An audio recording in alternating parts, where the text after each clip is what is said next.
This road is not movable now.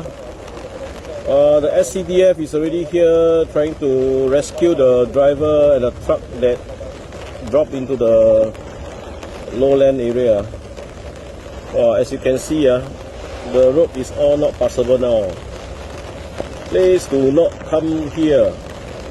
Road leading to Nirvana.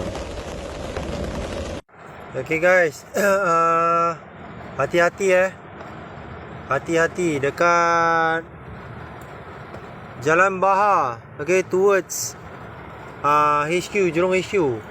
Banjir guys, banjir. Okay, kereta dah sangkut kat tengah tu guys. Banjir guys, hati-hati guys.